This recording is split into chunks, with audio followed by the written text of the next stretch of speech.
नहमदुहु व नुसल्ली व नुसल्लिमु अला रसूलिहिल करीम अम्मा बाद फ़अऊज़ु बिल्लाहि मिनश शैतानिर रजीम बिस्मिल्लाहिर रहमानिर रहीम।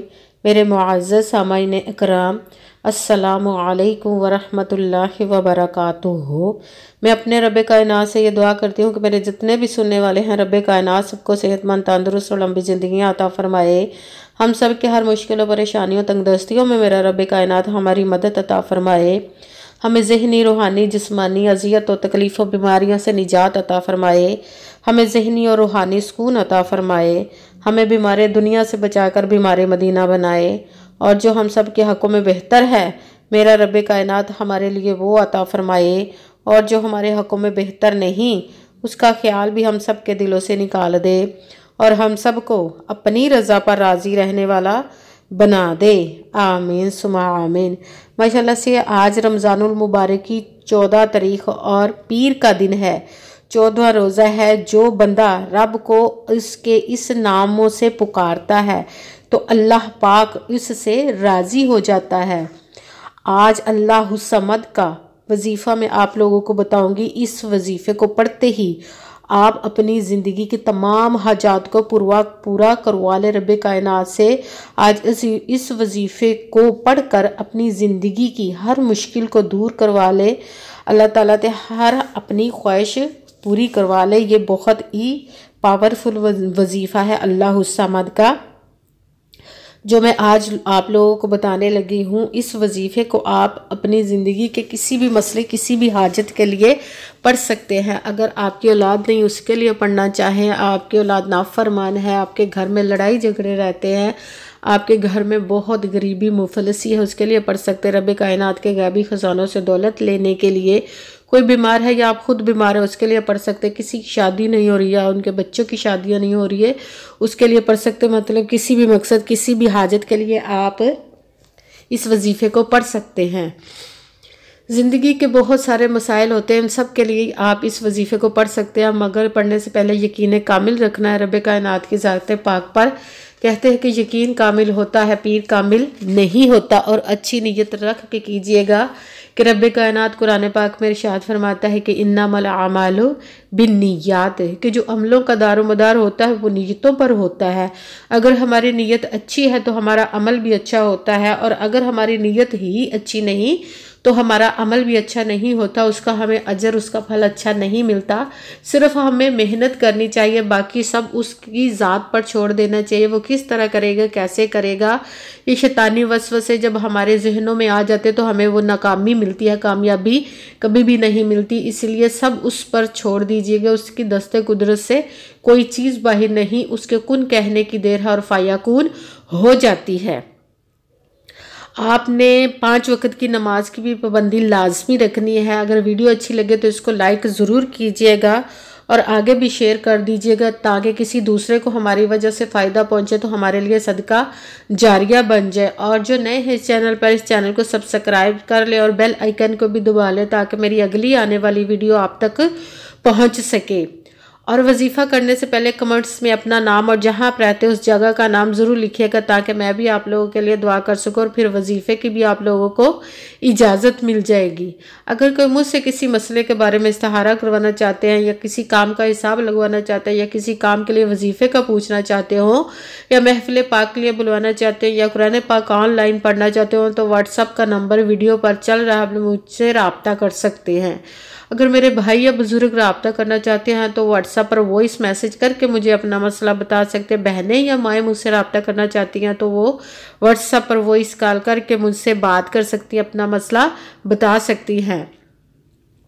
आपने पूरी वीडियो को सुन के, समझ के, ध्यान के साथ फिर वजीफ़ा करना है। ऐसा ना हो वीडियो को आप स्किप कर करके छोड़ के सुने, कोई बात रह जाए, फिर हमारा वजीफ़ा ठीक ना हो। वजीफ़े में ना तो आपने किसी लफ्ज़ को कम करना है, ना ही ज़्यादा बढ़ा कर पढ़ना है। अगर हम अपनी तरफ से कम या ज़्यादा कर देते हैं तो भी हमारा वो वजीफ़ा ठीक नहीं होता।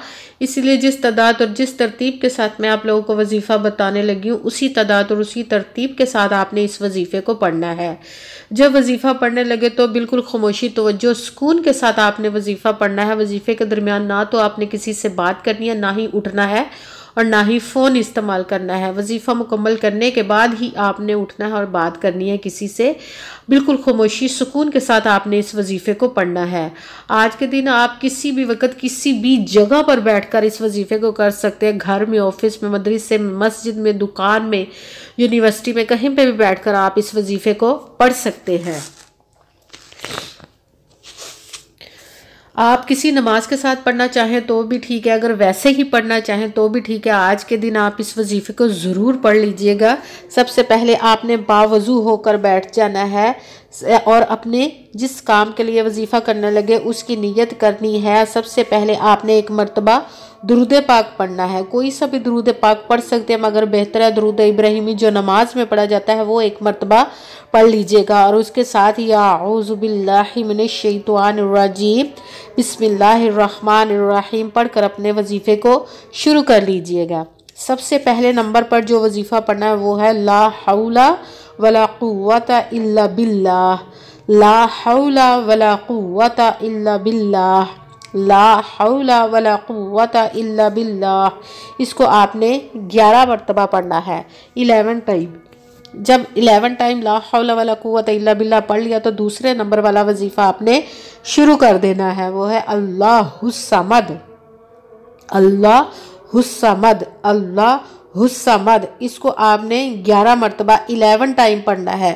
اس کے ساتھ ہی آپ نے تیسرے نمبر والا وظیفہ شروع کر دینا ہے۔ تیسرے نمبر والا وظیفہ قرآن پاک کی ایک سورت ہے جو سب سے چھوٹی ہے، ایک مرتبہ بسم اللہ الرحمن الرحیم پڑھ کے آپ نے سورہ کوثر کو انا اعطیناک الکوثر فصلی لربک وانحر ان شانئک ھو الابتر، انا اعطیناک الکوثر فصلی لربک وانحر ان شانئک ھو الابتر۔ اس کو بھی آپ نے 11 مرتبہ 11 ٹائم ہی پڑھنا ہے۔ سب سے پہلے آپ نے ایک مرتبہ درود پاک پڑھا۔ آج کے وظیفے میں صرف 3 وظیفے پڑھنے ہیں، آپ نے اس کو دھیان کے ساتھ اور پوری تعداد کے ساتھ آپ نے اس وظیفے کو پڑھنا ہے۔ سب سے پہلے ایک مرتبہ درود پاک پڑھا، پھر ایک مرتبہ اعوذ باللہ اور بسم اللہ شریف پڑھی، اس کے ساتھ ہی آپ نے لا حول ولا قوت الا باللہ کو 11 مرتبہ 11 ٹائم پڑھا۔ پھر دوسرے نمبر والا وظیفہ آپ نے شروع کر دینا ہے، وہ ہے اللہ الصمد۔ اس کو آپ نے 11 مرتبہ 11 ٹائم پڑھنا ہے۔ پھر تیسرے نمبر والا وظیفہ شروع کر دینا ہے، سورہ کوثر ایک مرتبہ بسم اللہ پڑھ کے سورہ کوثر کو آپ نے 11 مرتبہ 11 ٹائم پڑھنا۔ اس کے بعد ایک مرتبہ درود پاک وہی پڑھنا جو درود پاک آپ نے وظیفہ شروع کرنے سے پہلے پڑھا تھا۔ اب ایک مرتبہ جب درود پاک پڑھ لیا تو آپ کا وظیفہ مکمل ہو گیا۔ اب دونوں ہاتھوں کو رب کائنات کی بارگاہ اقدس میں بلند کر لینا اور سب سے پہلے اپنے گناہوں کی بخشش کی دعا مانگنی ہے۔ پھر جس مقصد جس حاجت کے لیے آپ نے اس وظیفے کو کیا اس کی خوب دعا کیجیے گا، اور دعاؤں میں مجھے بھی یاد رکھیے گا، میرے لیے بھی دعا کیجیے گا۔ جزاک اللہ خیرہ۔ جس مقصد جس حاجت کے لیے آپ نے اس وظیفے کو کیا، رب کائنات اپنے پیارے محبوب کے صدقے اپنے حکم سے اس پیارے پیارے ماہ مبارک کے صدقے، اس مہینے کے دوسرے عشرے بخشش کے عشرے کے صدقے سے آپ کی تمام اور نیک جائز حاجات کو قبول و منظور عطا فرمائے، آپ کی تمام مشکل و پریشانیوں کو دور عطا فرمائے، آمین ثم آمین۔ السلام علیکم ورحمۃ اللہ وبرکاتہ۔